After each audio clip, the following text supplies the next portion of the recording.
All 100,000 Google employees are now working from home. This changes life a little bit.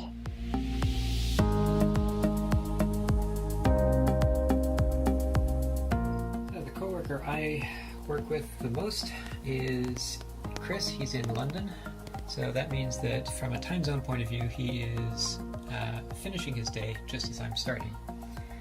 So the first thing I do when I get in is I check the pull requests he's made overnight.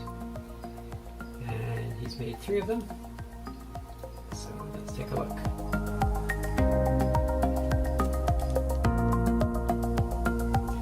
So this pull request from Chris is an example of what not to do. If you have a look here, you'll see that he's added 5,000 lines and deleted almost 70. 5,000 lines is a lot of stuff to review. So in this case it was necessary, but in general when you do work you should do it in smaller chunks so that it can be reviewed more easily. I think it's supposed to be at return, not at returns. Let me check the documentation for that. JS doc. This is an example of an utterly trivial issue in a code review, the use of return versus returns. As it turns out, they both work the same way, but our codebase has standardized on the word return. Having ruthless consistency across a codebase allows one to search for problems much more easily. It also allows one to read the code faster. Here's another issue, the copyright statement.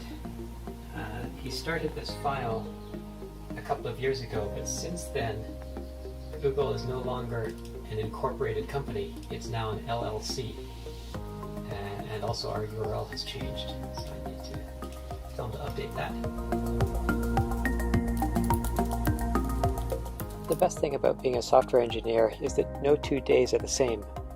One day I might be fixing bugs, the next I might be dealing with a security incident, and another day I might be doing taxidermy.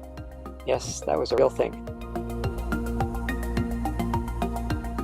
This is the application that I'm working on. It's called Code City, and it's a comic book environment where you can browse around, looking at things, examining things, and so on. And the problem is, if something happens to the connection, now we're disconnected, but there's no indication that we're disconnected. So if I were to issue a command, nothing happens. So what we want it to do is to alert us that, hey, there's a problem. One of the secrets for handling a big codebase is to have a big monitor. The more code one can see on screen, the less one has to keep track of. Disconnect. There we go. So now we have a visual indication that there's something very badly wrong with your network, and you no longer hang the user. One of the responsibilities of every Google engineer is to conduct interviews for potential new hires. Every week I talk to a candidate, ask them questions about the sort of work they've done in the past, what they want to do, and try to assess their technical skills. About 2% of applicants end up getting a job at Google. With the day's work complete and my code sent off to Chris for code review, it's time to be a dad. 1, 2, 3, 4, 5, 6, 7. So close! So close to the